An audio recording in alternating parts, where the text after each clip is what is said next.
اور لوط کو ہم نے پیغمبر بنا کر بھیجا۔ پھر یاد کرو جب اس نے اپنی قوم سے کہا، کیا تم ایسے بے حیا ہو گئے ہو کہ وہ فحش کام کرتے ہو جو تم سے پہلے دنیا میں کسی نے نہیں کیا؟ تم عورتوں کو چھوڑ کر مردوں سے اپنی خواہش پوری کرتے ہو۔ حقیقت یہ ہے کہ تم بالکل ہی حد سے گزر جانے والے لوگ ہو۔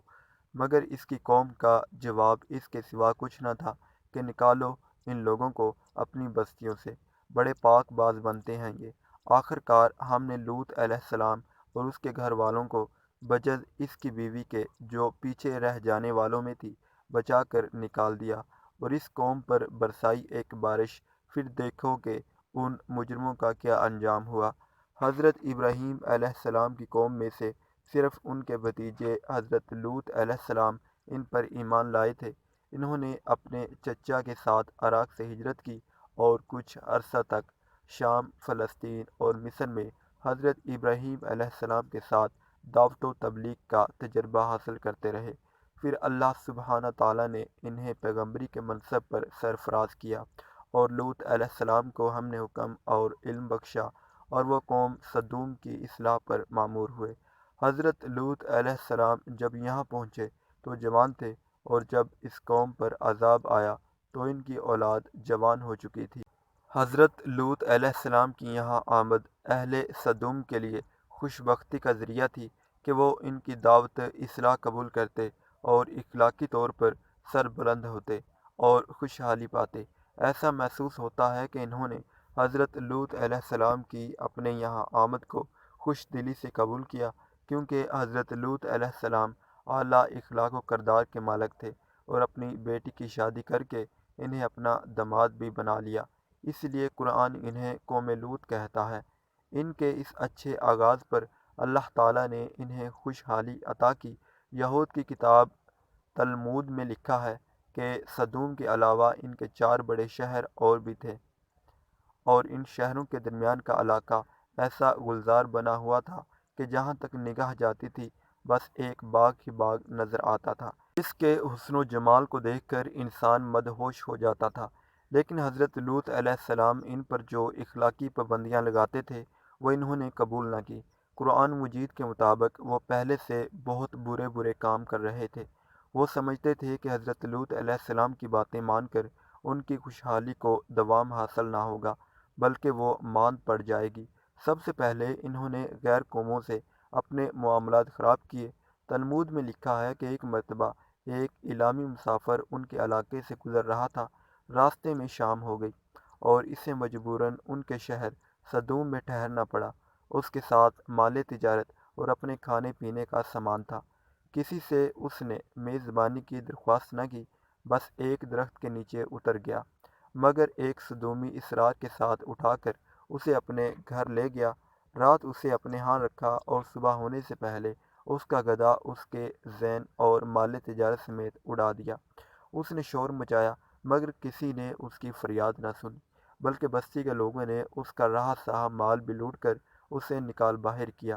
اس طرح کے متعدد واقعات بیان کرنے کے بعد تلمود کا مصنف لکھتا ہے کہ اپنی روزمرہ کی زندگی میں یہ لوگ سخت ظالم، دھوکے باز اور بد معاملہ تھے۔ کوئی مسافر ان کے علاقے سے بخیریت نہ گزر سکتا تھا، کوئی غریب ان کی بستیوں سے روٹی کا ایک ٹکڑا نہ پا سکتا تھا۔ بارہا ایسا ہوتا کہ باہر کا آدمی ان کے علاقے میں پہنچ کر فاقوں سے مر جاتا، اور یہ اس کے کپڑے اتار کر اس کی لاش کو برہنہ دفن کر دیتے۔ بیرونی تاجر اگر شامت کے مارے وہاں چلے جاتے تو برسر عام لوٹ لیے جاتے اور ان کی فریاد کو ٹھٹھوں میں اڑا دیا جاتا۔ ایک مرتبہ حضرت سارہ علیہ السلام نے حضرت لوط علیہ السلام کے گھر والوں کی خیریت دریافت کرنے کے لیے اپنے غلام کو سدوم بھیجا۔ وہ جب شہر میں داخل ہوا تو اس نے دیکھا کہ ایک سدومی ایک اجنبی کو مار رہا ہے۔ اس نے اس سے شرم دلائی کہ تم بے کس مسافروں سے یہ سلوک کرتے ہو، مگر جواب میں سر بازار اس کا سر پھاڑ دیا گیا۔ ایک مرتبہ ایک غریب آدمی کہیں سے ان کے شہر میں آیا اور کسی نے اسے کھانے کو کچھ نہ دیا۔ وہ فاقوں سے بدحال ہو کر ایک جگہ گر پڑا تھا کہ حضرت لوط علیہ السلام کی بیٹی نے اسے دیکھ لیا اور اس کے لیے کھانا پہنچایا۔ اس پر حضرت لوط علیہ السلام اور ان کی بیٹی کو سخت ملامت کی گئی اور انہیں دھمکیاں دی گئی کہ ان حرکتوں کے ساتھ تم لوگ ہماری بستی میں نہیں رہ سکتے۔ اپنی وادی کو انہوں نے ایک باغ بنا رکھا تھا جس کا سلسلہ میلوں تک پھیلا ہوا تھا۔ اس باغ میں وہ انتہائی بے حیائی کے ساتھ علانیہ بدکاریاں کرتے تھے اور ایک لوط علیہ السلام کے سوا کوئی زبان ان کو ٹوکنے والی نہ تھی۔ قرآن مجید میں اس پوری داستان کو سمیٹ کر صرف 2 فقروں میں بیان کر دیا گیا ہے کہ وہ پہلے سے بہت برے برے کام کر رہے تھے اور تم مردوں سے خواہش نفس پوری کرتے ہو، مسافروں کی راہ مارتے ہو اور اپنی مجلسوں میں کھلم کھلا بدکاریاں کرتے ہو۔ معلوم ہونا چاہیے کہ یہ خوشحال قوم تھی، اپنی خوشحالی میں مست تھی اور اسے اپنی تباہی اور بربادی کے آثار دور دور تک نظر نہ آتے تھے، لیکن آج اس قوم کا نام و نشان تک دنیا میں نہیں۔ اب صرف بحر مردار ہی اس کی ایک یادگار باقی رہ گیا ہے جسے آج تک بحر لوط کہا جاتا ہے۔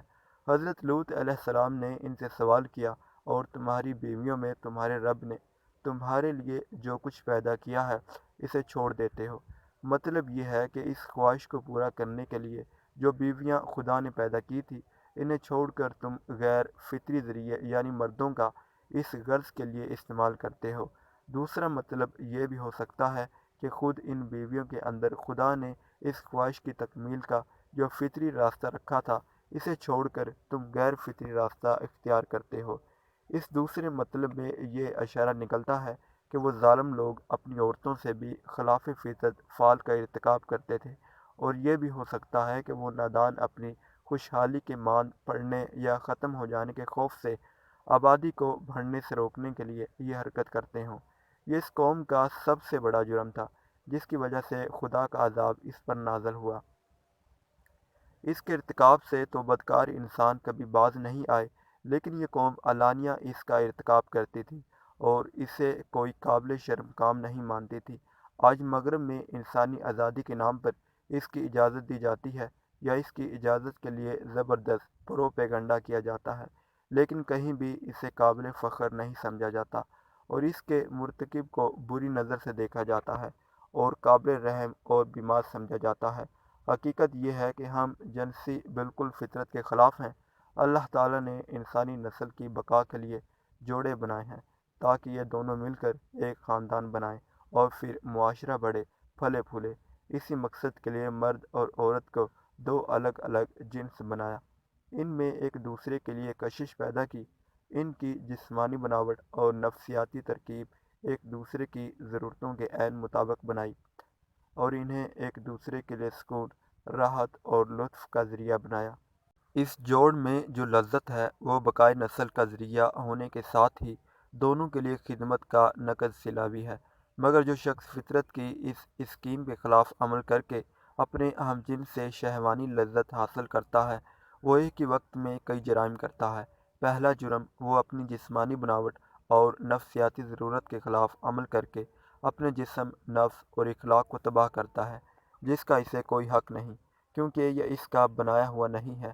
دوسرا جرم، جس قوت سے لذت حاصل کرتا ہے اس کے ذریعے بقائے نسل کے فطری نظام سے منہ پھیر کر اپنے فرائض اور ذمہ داریوں سے بھاگتا ہے اور فطری نظام سے غداری کرتا ہے۔